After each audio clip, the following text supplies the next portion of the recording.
네, 반갑습니다, 여러분. 사진반 역사가 아니죠. 사진 동아리, 사진 영상반이죠, 사진 영상반. 사진 영상반, 아마 오늘 네 번째 시간일 겁니다. 네 번째 수업 영상 촬영 시작하도록 하겠습니다. 음, 지난 시간에 우리가 배웠던 것, 지금까지 배웠던 것들 한 가지씩 정리해 보자면요. 처음에 사진 영상반 첫 번째 수업했을 때는 또 헛소리만 하고 지나갔고, 사진 영상반 두 번째 수업했을 때 우리가 했던 이야기가, 심도나 노출이나 이런 문제들에 대해서 이야기를 했었죠. 심도, 노출, 구도에 대해서 이야기했습니다. 그리고 지난 시간이 세 번째 시간이었는데요. 지난 시간에는 우리가 사진에 있어서의 화각에 대해서 이야기했고요. 또 뭐 이야기했죠? 카메라의 구조에 대해서도 이야기했습니다. 카메라의 구조와 화각에 대해서, 그래서 화각물에 어떤 느낌과 효과를 주는지 조리개에 대해서도 이야기하고요. 그런 이야기들을 나눠본 바 있습니다. 오늘은 약간 시간을 달리해서 아이고 다리 아프다. 오늘은 이제 네 번째 시간인데, 오늘 우리가 주로 하게 될 이야기는요, 그런 것들이 아니라 뭐입니까? 뭘 얘기하는 거죠? 생각을 안 해봐서. 오늘 우리는요, 빛에 대해서 이야기를 하고, 또한 핸드폰 앱 사용법에 대해서 몇 가지 이야기를 더 하게 될 것입니다. 사실 빛은 굉장히 중요한 요소입니다. 빛에 대해서 먼저 이야기를 하자면, 빛은 사진에 있어서 가장 핵심적인 요소 중에 하나입니다.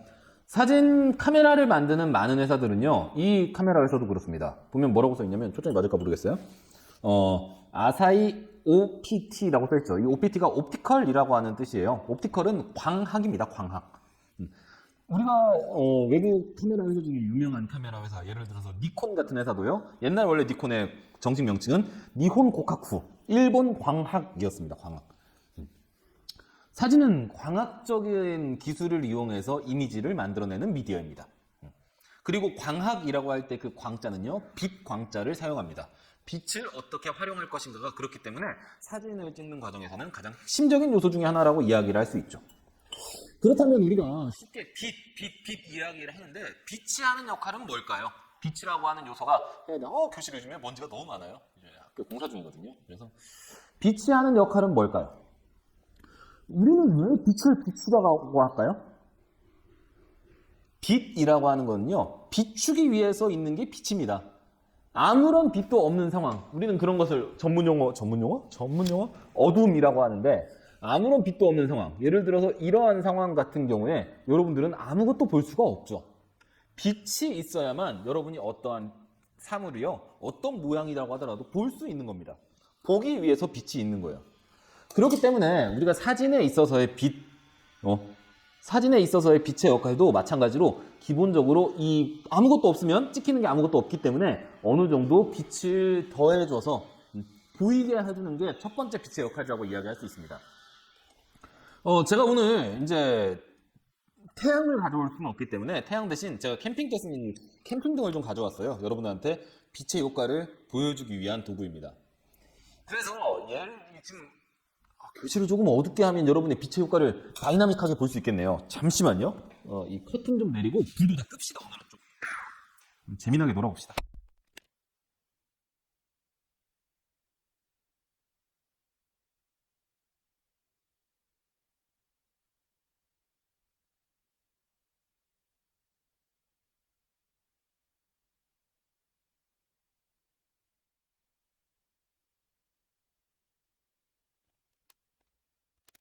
아주 좋습니다. 아주 어두워졌죠? 어두워져서 여러분이 사물을 분간할 수 없을 정도로 깜깜해졌는데, 이러면, 이렇게 어두워지면 우리가 사진을 찍을 수가 아마 없다고 생각이 들 정도로 아무것도 보이지 않습니다. 좋은 사진이 나올 수가 없죠. 빛의 가장 첫 번째 존재 이유는 뭐냐면요, 아무것도 보이지 않지 않게, 뭐라고 해야 돼? 아무튼 무언가를 보이게 해주는 게 빛의 첫 번째 역할입니다. 빛을 더해주면요, 보이지 않던 것들을 더 볼 수 있게 되죠. 그럼으로 인해서 우리는 무언가를 사진을 찍을 수 있게 됩니다. 태양이 없는 상황에서는, 예를 들어서 바깥 한낮인데 태양이 없는 상황이라면 우리는 아무리 좋은 카메라를 가지고 있어도 아무런 사진을 찍을 수가 없을 겁니다. 하지만 빛이 있으면 무엇이든 잘 찍든 못 찍든 간에 찍을 수는 있게 되죠. 조금 더 빛이 강해야 되겠네요. 보이세요? 뭐가 보이긴 하죠, 그죠? 근데 이렇게 되었을 때, 그러면 그래서 첫 번째는 이렇게 비추는 것 자체가 빛의 역할이라는 거예요. 아마 그래서 비추다라고 하는 말에서 빛이라고 하는 말이 나온 것은 아닌가 하는 생각도 듭니다. 비추다? 빛. 아니면 빛에서 비추다가 나왔을 수도 있죠. 마치 신동진이라고 하는 이름에서 신동진 쌀이 나오고 혹은 신동진 쌀이라고 하는 이름에서 신동진이 나온 것과 마찬가지입니다. 무슨 말인지 알겠죠? 간단한 원리입니다. 근데 여러분 만약에 제가 지금 빛을 어느 정도 충분히까지는 아니라고 하더라도 꽤 비춰졌어요. 꽤 밝습니다. 여러분 이게 뭔지 충분히 보이잖아요. 그럼 여러분 지금 눈앞에 보이는 이 사진은 좋은 사진이라고 좀 약간만 설정을 좀 제가 바꿔볼게요. 잠깐만요. 여러분 앞에 있는 이 사진은 밝기도 적당하고 뭐 그렇고 합니다. 그럼 지금 여러분 앞에 있는 이 사진은 마음에 드나요? 지금 보이는 이 화면은 마음에 드는 사진이라고 이야기를 할 수 있을까요? 아마 대부분의 사람은 그렇지 않다라고 이야기를 할 겁니다. 제가 지금 이 빛을 어디서 비추고 있냐면요. 한번 여러분 이렇게 보면요. 여기서 비추고 있어요. 카메라 렌즈 바로 위에서 빛을 비추고 있습니다. 정면으로. 문자가 왔어요. 여자한테 왔으면 좋을 텐데. 누구일까요? 어떤 여인일까? 젠장 안대훈이네요. 쌍놈 새끼. 답장 안 해. 아무튼 만족스럽다는 생각이 들지는 않잖아요. 그렇죠? 빛의 두 번째 역할은 뭐냐면요. 어둠을 만들어주는 역할입니다. 이게 정말 너무나 시적인 표현 아닙니까? 빛의 두 번째 역할은 어둠을 만들어주는 게 사실은 빛의 역할이에요. 더 정확한 말은요. 그늘을 만들어주는 겁니다. 모든 부분이 밝으면 눈앞에 보이는 모든 부분이 밝다는 느낌이 들면 사람들은 여기에서 입체감을 느끼지 않습니다. 부피감을 느끼지 않아요. 볼륨감을 느끼지 않습니다. 이런 사진은 재미없고 말하자면 밋밋한 사진 같다는 느낌이 듭니다. 예를 들어서 지금 내가 여러분 앞에 뭐 하나를 가져왔는데 이거는 지금 저번에 잠깐 보여준 적이 있었던 그 컬러 체커예요. 이 컬러 체커를 아무리 눈앞에 둔다고 하면 여기다 빛 비추든 안 비추든 뭘 하든 너무 원래부터 재미없게 생긴 피사체잖아요. 그렇죠?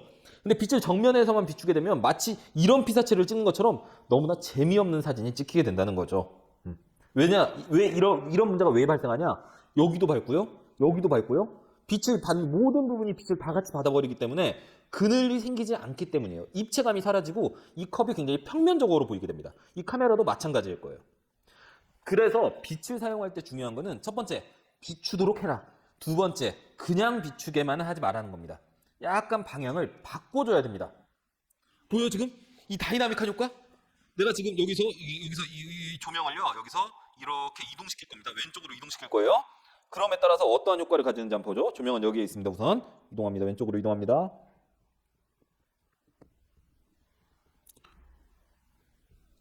보이세요? 제가 한번 각도를 가지고 이야기를 한다면요. 여기가 0도, 여기가 90도, 여기가 180도, 여기가 360도가 될 겁니다. 그러면 지금부터 한번 제가 천천히 대략적인 각도를 보면서 이야기를 할게요. 0도에서 시작합니다. 여기가 대략 45도 정도에 있습니다. 90도 정도에서 빛을 비추고 있고요. 135도에 있습니다. 180도입니다. 225도고요. 270도입니다. 315도고요. 360도입니다. 다시 0도로 오는 거죠. 다시 한번 비교해 보세요. 가장 중요한 부분. 사실은 여기 온 다음에 똑같이 이쪽으로 한 바퀴 돌아오는 거니까 180도까지만 가볼게요. 0도 카메라 위에서 직방으로 빛을 비출 때의 빛입니다. 두 번째, 45도에서 빛을 비출 때의 느낌입니다. 45도입니다. 90도에서 빛을 비추고 있습니다. 90도. 옆에서 비추고 있는 거예요. 지금 옆에서. 그 다음 제가 보일지 모르겠습니다. 여기 몇 도야 그러면? 135도에서 비추고 있습니다. 뒤에서 살짝 뒤에서 비추는 거죠. 여기에서 180도에서 비추고 있습니다. 각각 느낌이 어떤 것으로 보이신가요? 한번 여러분 실제 조명의 움직임을 한번 볼 수 있게 하기 위해서 이렇게 하면 제가 이렇게 움직이는 거 안 보이네요. 그래도 그냥 돌아갑시다. 이 빛이요 어디에 있느냐에 따라서 사실 이 이미지는 굉장히 달라질 수 있습니다. 같은 피사체를 두고 있죠. 같은 조명을 쓰고 있죠. 같은 카메라 설정값은 완전히 거의 고정되어 있다시피 합니다. 그런데도 불구하고 빛이 움직이기만 하는데도 이 피사체가 주는 느낌이 피사체는 찍히는 거예요. 찍히는 거. 저 컵이 주는 느낌이 완전히 달라지게 되는 거죠. 그죠? 이 볼륨감이 그럼 가장 기분 좋은 볼륨감이 나왔던 건 여러분 몇 도 정도에서 그렇게 가장 기분 좋은 볼륨감이 나왔나요? 입체감, 부피감이 가장 기분 좋게 나왔던 건 몇 도였습니까? 정면에서요, 0도에서 찍은, 이렇게 정면에서 찍은 요 각도는요, 약간 이렇게 광각으로 한다면 봐봅시다. 여기서 이렇게 비추는 건 빛은요 너무 재미없습니다. 딱딱하고 너무나 밋밋해 보여요. 평면적으로 보입니다. 빛이 어느 정도 그늘이 있어야 얘가 가진 이 볼륨감이 느껴지거든요. 그래서 45도에서 비쳤을 때는 가장 적당합니다. 이쪽은 빛을 받아서 굉장히 밝아지고 이쪽은 빛을 좀 덜 받아서 조금 어두워지면서 아 여기부터 여기까지 이게 둥글게 돼 있구나 라고 하는 느낌을 확실히 받을 수 있습니다. 이 삼각대 이 펜타프리즘이라고 하는데요. 이 헤드 부분을 봐도 여기는 정면으로 45도로 뒀을 때 여기는 정면으로 빛이 받으니까 밝게 보이고 여기가 빛을 보이지 않으니 꺾인 부분이 확실히 있다라고 하는 게 이 45도에서 빛을 비추면서 분명하게 드러나게 되죠. 그래서 우리는 사진이 적당히 입체감이 있는 좋은 사진이야 라고 하는 느낌을 받을 수 있습니다. 반면에 너무나 옆으로 가버리잖아요. 그러면 가려지는 부분이 너무나 많아집니다. 그리고 빛을 받는 부분과 빛을 받지 못하는 부분의 이 차이가 너무나 극명하게 드러나요. 다시 한번 45도하고 비교를 해보죠. 45도는 이 부분은 밝은데 이 부분이라고 하더라도 완전히 영의 빛을 받는 것은 아니에요. 그러니까 이 부분도 아주 선명하지만 이 부분도 어느 정도의 밝기는 보여준다고 할 수 있습니다. 근데 만약에 이 빛이 90도로 이동해버리면 90도로 이동해버리면 빛이 받는 부분은 밝게 보이는데 그 부분도 아주 작고 여기는 옆면이니까요. 그리고 빛을 받지 못하는 부분은 까맣게 나와버립니다. 그래서 오히려 강인하게 보이는 효과는 있어요. 이럴 때. 하지만 좀 재미없는 옳지 못한 사진이 일반적인 상황에서는 일상적으로 사용하기는 약간 힘든 그런 빛이 되어버리고 말죠. 더 돌아가서 근데 사실은 그래서 이 90도 이상 넘어가지는 않는 게 좋습니다. 왜냐하면 이렇게 되면요. 밝은 부분보다 어두운 부분이 많아져요. 밝은 부분보다 어두운 부분이 많아서 이게 우리가 소위 이야기하는 역광의 상황이 됩니다. 빛이 피사체를 잡아 먹어버리는 거죠. 빛이 너무나 밝다 보니까 카메라에는 얘가 당기지 못하고 뒤에 있는 빛 때문에 얘가 잠식돼 버리는 거예요. 그래서 역광은 좋지 못하다라고 우리가 이야기를 하는데 어쨌거나 하지만 상황에 따라서는 역광이 굉장히 의미 있게 잘 쓰이는 경우도 있습니다. 그런 상황은 우리가 앞으로 차차 알아나가게 되겠고 어쨌거나 뒤로 갔을 때의 느낌과 역광으로 갔을 때의 느낌 이 역광이라고 이야기할 수 있는 이 부분에서의 느낌은 그다지 일상적인 상황에서 활발하게 쓰일 것 같진 않네요. 무슨 말이냐면 여러분이 처음에 사진을 찍을 때 그냥 사진 찍을 수 있는 상황이네 하니까 그냥 가만히 제자리에 앉아가지고 제자리에 서가지고 그냥 사진을 찍지 말고요. 조명을 움직이시라는 겁니다. 조명을 움직여야 돼요. 그래야만 여러분이 찍고 싶은 사진과 가장 느낌이 맞는 사진을 찾아낼 수가 있습니다. 근데 여러분이 물어볼 수 있죠. 선생님 저는 이런 조명 없는데요. 그리고 이 조명 있어도 태양빛 아래서는 아무런 의미가 없잖아요. 맞죠. 그 말이 맞습니다. 그러니까 태양빛이 있는 그 밝은 곳에서는 당연히 이런 사진을 이게 조명을 움직이면서 사진을 찍는다는 건 불가능합니다. 조명은 고정돼 있어요. 이 조명 어떻게 고정해야 될까요? 조명을 고정시킬 수 있는 방법이 없어요. 조명은 고정돼 있어요. 그런데 조명이 고정돼 있다고 하더라도 태양이 똑같이 비춘다고 하더라도 우리는 움직일 수가 있잖아요. 만약에 얘가 돌아가면 이렇게 되면 정면샷이 되는 거고요. 이렇게 되면 45도 샷이 되는 겁니다. 우리 스스로 몸을 움직여서 그리고 컵을 돌리고 뭐 하고 해가지고 가장 보기 좋을 만한 구도는 아니죠. 이런 거는 아무튼 상황을 만들어내야 된다는 거죠. 움직이는 겁니다. 우리 스스로. 사진을 찍을 때는 사실은 이 뭐 감각이나 아니면 손이나 이런 눈이나 이런 것보다도 사실은 다리가 하는 역할이 굉장히 작지 않습니다. 가만히 제자리에 앉아가지고 좋은 사진을 찍는다는 것은 거의 불가능한 일에 가까워요. 사진은요, 반절은 다리가 찍는 겁니다. 계속 움직여줘야 돼요. 다양한 구도를 실험해보고, 다양한 어떤 그런 것들 알죠? 예, 여러분 제가 말 대충 하는 거 알잖아요. 대충 들어요. 다양한 구도를 실험해보고, 그래서 다양한 조명을 실험해보고, 계속해서 움직여가지고 지금 빛이 어떤 느낌을 주고 있는지를 계속해서 느껴보는 게, 몸으로 느껴보는 게 사진에 있어서는 매우 중요합니다. 알겠죠? 무슨 말인지. 그 다음 이야기 계속해보도록 하죠. 근데 그렇다고 하더라도 문제가 하나씩 여러분한테 남은 문제가 하나 더 있습니다. 우리가 일반적으로 사진을 찍으려고 하는 똑같은 각도를 맞춰놨다라고 하더라도요. 모두 다 똑같은 사진의 느낌을 주는 것은 아닙니다. 한번 이 부분을 하기 위해서 다시 처음으로 한번 돌아가 보죠. 처음 위치하고 처음 구도하고 그렇죠? 이렇게 하면 아까 처음하고 비슷하죠? 아이고 삼각대 마이크가 눌렀어요. 다시 처음으로 돌아왔습니다. 그럼 우리가 일반적인 상황에서는 그래서 빛이 어느 위치에 있는 빛이 사진을 예쁘게 기분 좋게 만들면 45도 정도 각도에 있는 빛이 사진을 기분 좋은 볼륨감을 내게 만들어줍니다. 그렇다면 45도에 있는 빛은 다 똑같은 효과를 가지고 있을까요? 그렇지 않습니다. 빛이, 여러분 느낌을 한번 보세요. 1번이고요. 1번이고 2번입니다. 다시 한번.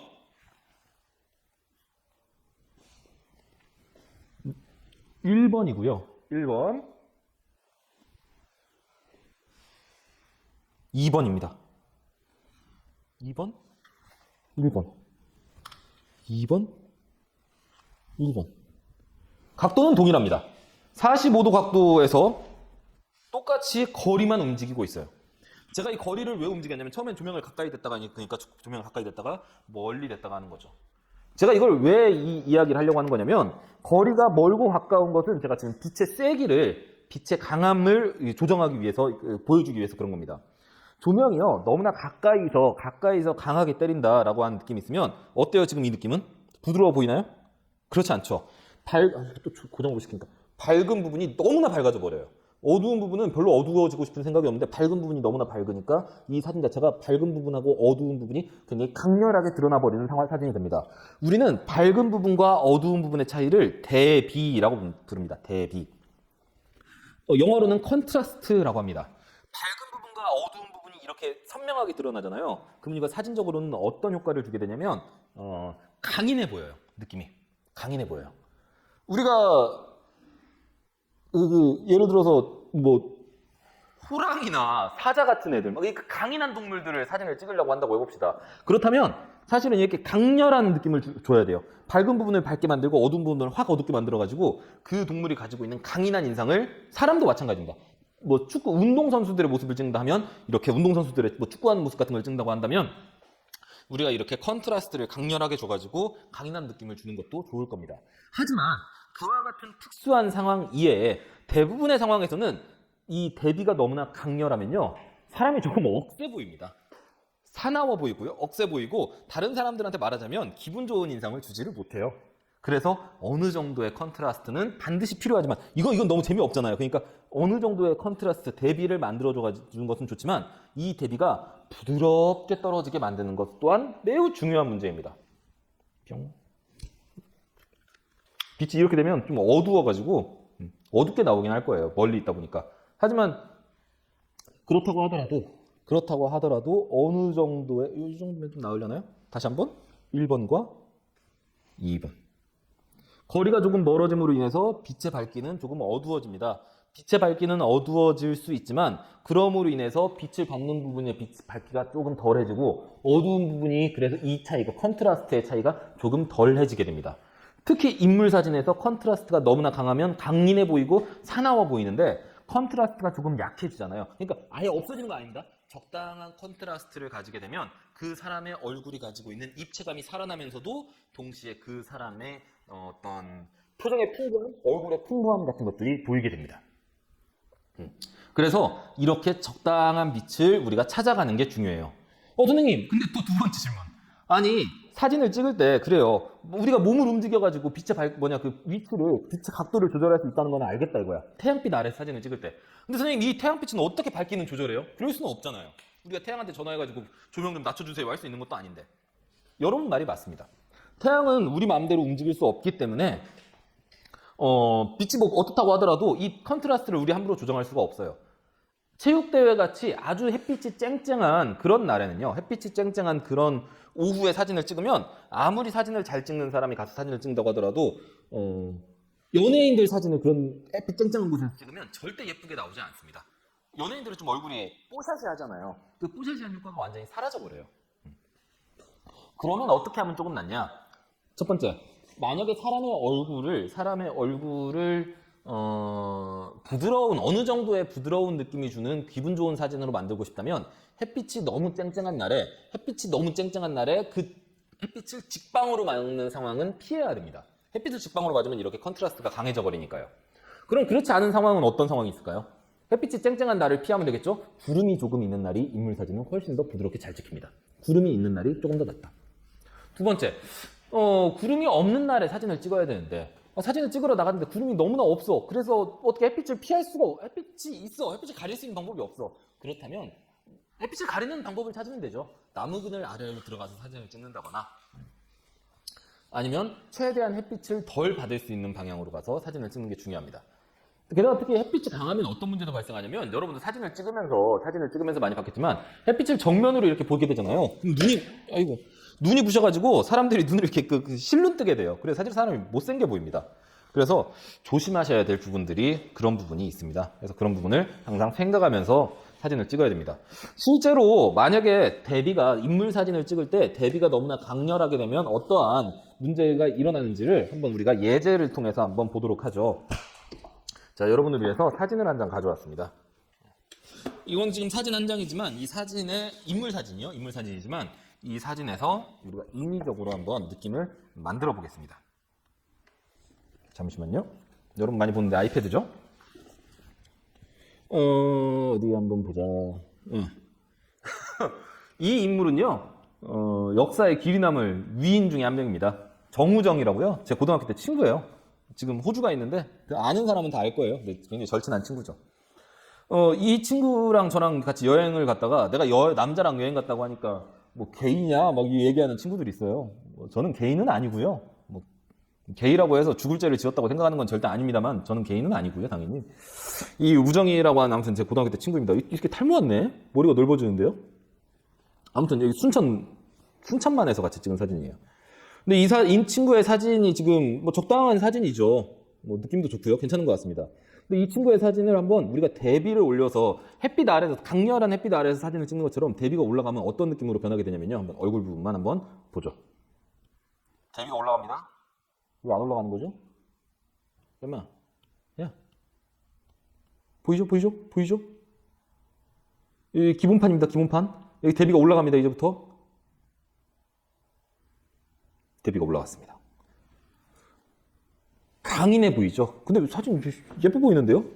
이 친구는 너무나 얼굴이 잘생겨가지고 어떻게 보정을 해도 잘생겼어요. 근데 대비가 올라가면 만약에 우리가 여자 사진을 아니면 뭐 남자 사진들도 다 마찬가지입니다. 남자 사진, 여자 사진이 따로 있는 건 아니잖아요. 근데 일반적인 상황에서 우리가 뭐 기분 좋은 사진을 이 친구는 지금 나랑 같이 장난치는 사진 상황이니까 상관이 없지만 장난치는 친구니까 상관이 없지만 만약에 우리가 이런 사진을 가지고 뭐 증명사진을 넣어놓는다 그렇지는 않잖아요. 일반적인 상황에서는 이렇게 대비가 올라가게 되면 그리고 어두운 부분은 더 어두워지고 밝은 부분은 더 밝아져 버리고 하면요 사람 사진이 이상해져 버립니다.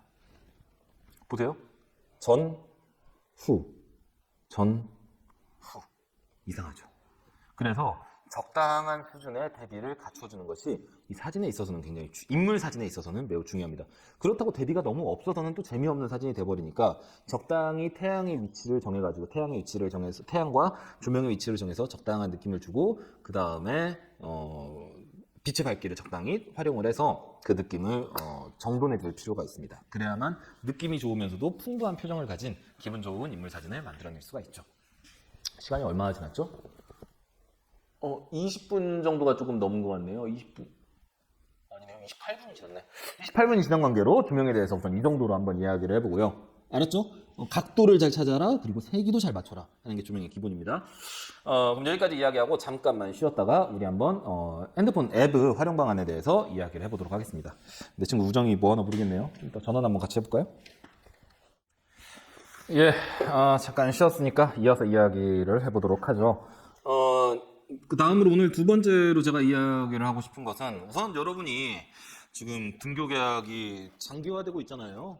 등교 계약이 장기화되는 상황에서 아니 뭔 소리야. 온라인 계약이 장기화되고 있잖아요. 온라인 계약이 장기화되는 상황에서 여러분이 이렇게 말로만 들어서는 사진을 실습해 볼 수 없으니까 여러분 한번 직접 집에서 사진을 실습해 볼 수 있는 앱을 몇 가지 소개해 드리고자 합니다. 몇 가지가 아니고요. 사실은 하나예요. 하나.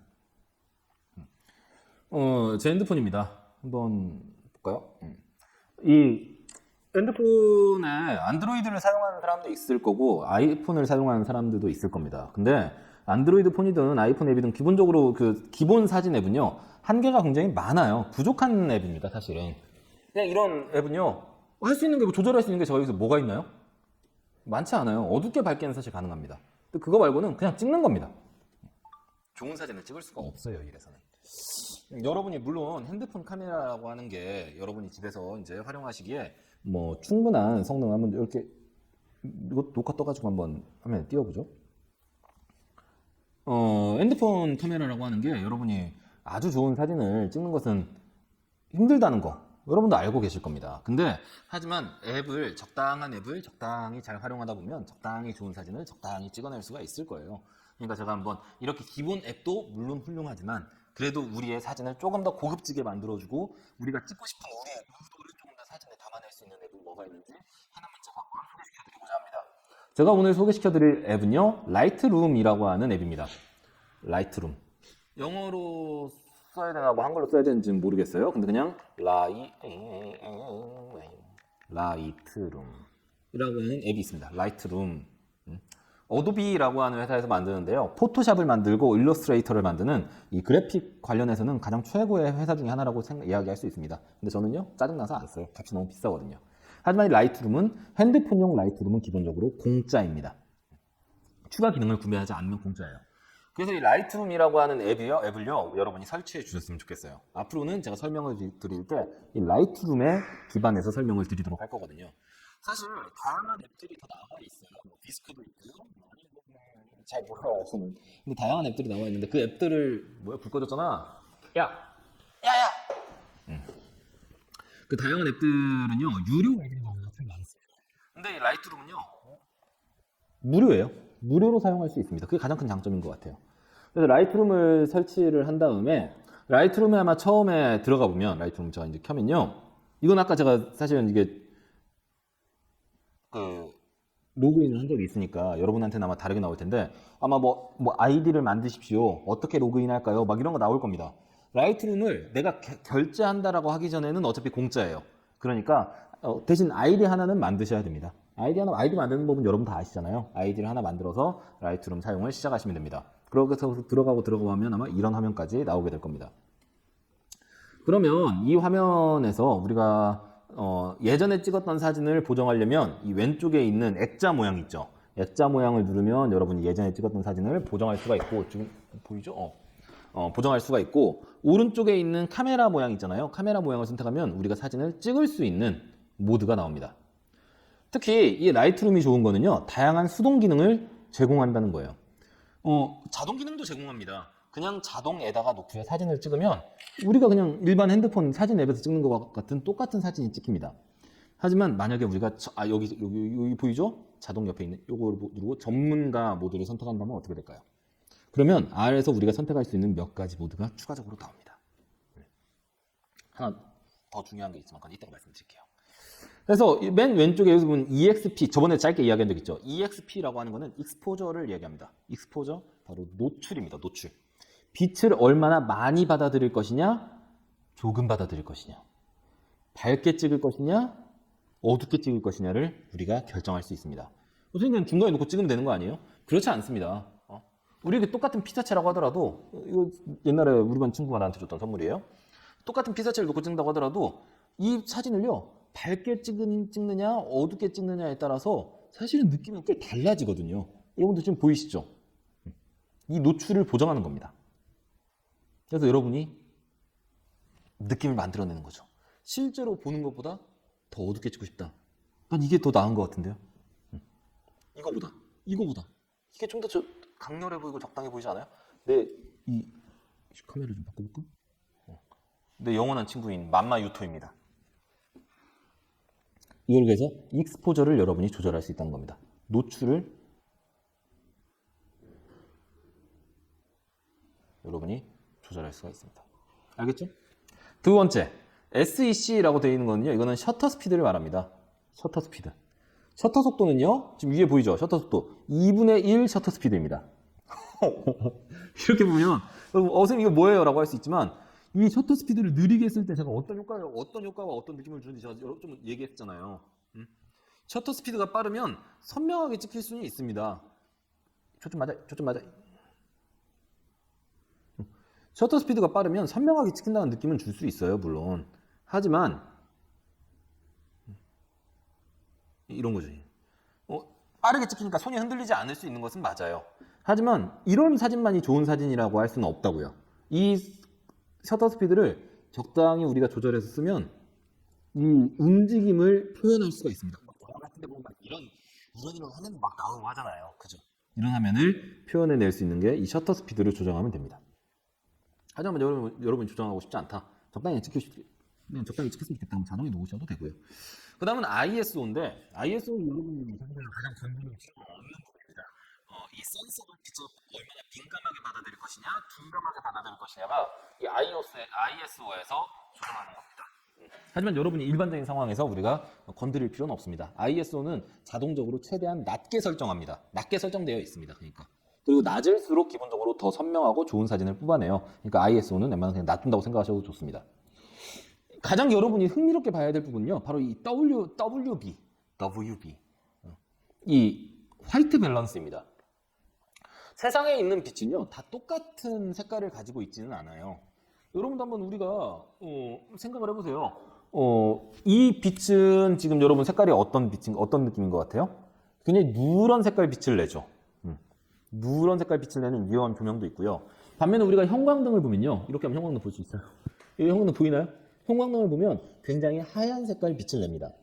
무슨 말이냐면 이 만약에 그냥 우리가 사진을 찍는데 인물을 놔두고 이렇게 누런색 조명을 생각도 없이 막 때려버리면 인물 얼굴이 사진 얼굴이 누렇게 나옵니다. 뭐 황달 온 사람도 아니고 이상하잖아요. 그래서 지금 빛은 어떤 색깔의 빛이 비춰지고 있어 라고 하는 것을 우리가 카메라한테, 물론 카메라는 자동으로 지금 비춰지고 있는 색을 찾아내려고 노력은 하고 요즘 카메라들은 상당히 잘 찾아내기도 합니다. 그런데 그렇지 못한 경우도 있기 때문에 우리가 사진 카메라한테 지금 빛은 어느 정도의 색깔이야 라고 하는 것을 알려줘야 돼요. 굉장히 고급진 얘기입니다. 잘 들으셔야 돼요. 그래서 예를 들어 지금 이렇게 누런색, 그 백열등 같은 누런색 전구 같은 색깔이야 라고 한다면 이 백열등을 누릅니다. 백열등에서는 이 백열등에 맞춰서 지금 백열등이 비추고 있었을 때에 맞춰서 색깔을 자동으로 조정해 주죠. 아니야 지금 비춰주고 있는 빛이 형광등 같은 빛이야 라고 선택을 할 수도 있습니다. 아니야 지금 비춰주고 있는 빛이 태양빛이야 라고 선택할 수도 있죠. 아니야 지금은 구름 낀 상태야 라고 이야기를 할 수도 있고, 이런 것들을 상황에 맞게 여러분이 선택을 해주셔야 가장 지금 우리의 조명 환경에, 조명의 색깔에 맞는, 전문적인 용어로는 색온도라고 부릅니다. 지금 색온도에 맞는 가장 적당한, 예를 들어서 지금 우리가 이 조명을 만약에 가리잖아요. 이 조명을 가리잖아요. 그러면 지금 형광등이 대부분이기 때문에 굉장히 백열등으로만 우리가 세팅을 해놓으면요. 뭐라고 나올까? 우리가 이런 상황을 뭐라고 할 수 있을까요? 시체 색깔처럼 푸딩딩한 색이 나와버립니다. 형광등이 맞춰줘야 되죠. 그러면 어때요? 빛이 약간 누런 빛이 돌기 시작하면서 조금 더 기분이 좋아지죠. 이렇게 맞춰줘야 된다는 겁니다. 상황에 맞게. 지금 우리가 태양빛 아래에서 사진을 찍는지, 구름 낀 날 사진을 찍는지, 백열등 아래, 아니 형광등 아래인지, 아니면 백열등 아래인지. 이것을 우리가 맞춰주면 조금 더 색깔을 찾아낼 수가 있습니다. 하지만 조금 더 고급진 파트는 이 맨 오른쪽에 있는 이 스포이트 모양입니다. 스포이트는요 뭐냐면요. 스포이트는 이거 고급 스킬이기 때문에 제 아이템 하나 꺼낼게요. 내가 좋아하는 아이템입니다. 이 스포이트는 뭐냐면요. 회색을 찾는 겁니다. 우리가 지금 보이세요? 이거 보이게 하기 위해서는 약간 이렇게 돌려줘야 될 것 같은데? 보이십니까? 지금 회색 그 패널을 제가 빼놨잖아요. 이 스포이트로 이 중립 표현을 보여주면요, 찍으면요, 얘가 찾아요. 지금 이 정도의 색깔 조명이 우리 주변에 있구나라고 하는 걸 찾을 수 있는 기준점을 만들어주는 겁니다. 다시 한번.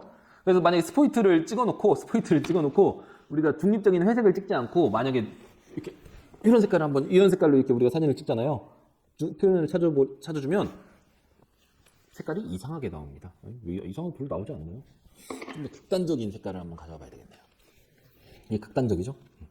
이 극단적인 색깔을 가지고 우리가 스포이트로 여기가 회색이야. 이거 알려주는 거예요, 카메라한테. 이 정도가 회색이란다 라고 하는 것을 알려준 겁니다. 이 정도가 회색이야. 실제로는 회색이 아니죠. 주황색이죠. 이 정도가 회색이야 라고 알려줬더니 나머지 색깔들을 제대로 자기가 찾아내지를 못해요. 이건 반면에 아주 극단적인 조명 빛깔을 가지고 있는 상황에서도 그럭저럭 볼만한 사진을 찍어내기 위해서 커스터마이즈 밸런스라고 합니다. 커스터마이즈 밸런스를 이용하면 적당히 보기 좋은 사진을 찍어낼 수 있다는 것을 말합니다. 선생님, 그럼 그렇게 선생님이 말하는 극단적인 조명의 상황이라는 게 어떤 상황인가요? 바로 제가 또 사진 하나 띄워드리도록 하죠. 이와 같은 상황입니다. 이 상황은 제가 또 캠핑 좋아하잖아요. 그러니까 캠핑에 가서 찍은 사진인데 옆에 있는 장작불의 색깔은요 굉장히 시뻘건 색깔이에요. 시뻘건 색깔이라고 하는 일반 태양빛보다도 훨씬 더 시뻘건 색깔의 장작불이 계속 옆에서 모닥불이 타고 있다 보니까 어떤 사진을 찍어도 그냥 화이트 밸런스를 내가 약간 조정해주지 않고 사진을 찍으면 모든 세상 만사가 다 시뻘겋게 나와버립니다. 옳지 않죠. 적당한 수준에서 붉은 빛이 돌면서도 적당히 기분 좋은 사진을 찍어내려면, 사진을 만들어내려면 커스텀 화이트 밸런스를 조금 이용해 줄 필요가 있다는 거죠. 알겠죠? 얘는 뭐죠, 근데? 아하, 이런 심각한. 마지막으로 이 라이트룸에서 제공하는 마지막 기능은 뭐냐면요. 이거는 지금 초점입니다. 초점. 여러분이 사진을 찍을 때 모두 다 약간 여러분 사진을 잘 보게 하기 위해서 일반 정상적인 노출을 한번 두고 이야기를 해보죠. 근데 얘는 안 되겠다. 다시 얘 가져와야 되겠네요. 우리가 이 가까이 사진을 찍는다고 했을 때에도 얘 초점을 맞추지 않고 싶을 때도 있잖아요. 우리가 다양한 초점 효과를 내고 싶을 때가 있을 거 아닙니까? 그럴 때는 이 오른쪽에 있는 자동이라고 써있는 이 메뉴를 이용하면 될 것 같습니다. 이 메뉴를 이용하면 우리가 초점을 한번 맞춰볼 수가 있을 것 같아요. 그리고 우리가 지금 초점이 맞은 부분은 여기 보면 연두색 경계선으로 표시가 됩니다. 멀리 초점 움직이면 이젠 뒤쪽에 있는 소화기에 초점이 맞았죠. 가까운 데 초점을 맞출 수도 있고 멀리에 초점을 맞출 수도 있고 가까운 데 초점 맞추기, 멀리에 초점 맞추기. 억지로 멀리에 초점을 맞추면 이런 사진은 아마 일반 자동 카메라에서는 여러분 핸드폰에서는 불가능하죠. 말하자면 초점이 없어져서 뿌옇게 만든 화면도 억지로 만들어낼 수도 있습니다. 그렇죠? 초점을 이렇게 맞춰볼 수도 있고 이런 초점 기능도 제공하고 역시 여러분이 아무것도 생각하고 싶지 않으면 그냥 자동에 놓고 있어도 상관은 없습니다. 설정을 다 이제 돌리면 재설정이 되고요. 그래서 우리가 어떤 사진을 이렇게 놓고 그냥 찍을 수가 있는 거죠. 그냥 찍은 사진과는 약간 다른 느낌을 줄 수가 있습니다.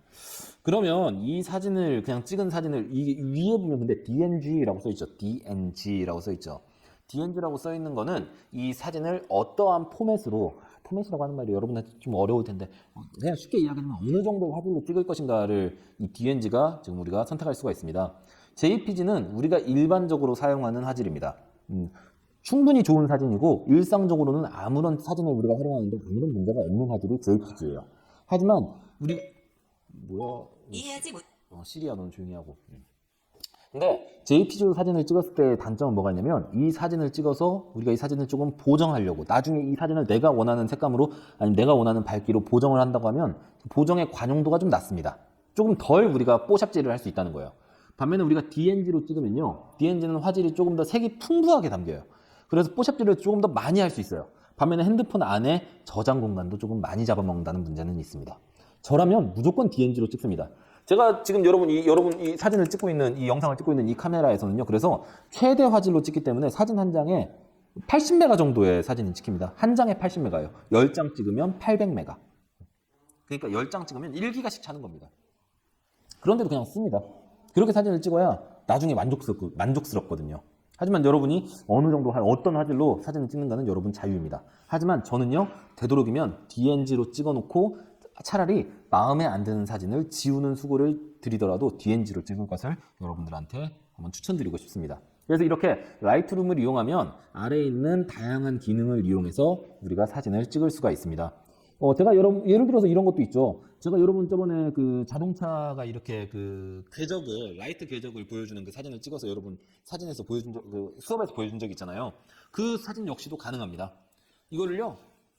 대신 그런 사진을 찍기 위해서는 핸드폰이 흔들리지 않도록 잘 고정시켜 놔야 되겠죠. 예를 들어서 다리 같은 데다가 전혀 움직이지 않게 손으로 잡고 있으면 안 됩니다. 다른 물건으로 고정시켜 놔야 돼요. 물건으로 이렇게 잘 고정시켜 놓은 다음에 셔터 스피드를 우리가 여기서 선택할 수가 있죠. 셔터 스피드를 아주 올려가지고 사진을 찍으면 우리가 원하는 그 사진, 궤적을 만들어낸 사진도 우리가 찍을 수가 있을 겁니다. 이와 같은 라이트룸이라고 하는 앱을 사용해서 우리가 조금 더 다양한 사진을 찍는 방법에 대해서 오늘은 말씀을 드렸습니다. 그러니까 이런 요소들을 이용해서 격자도 볼 수 있습니다. 지금 보니까 격자.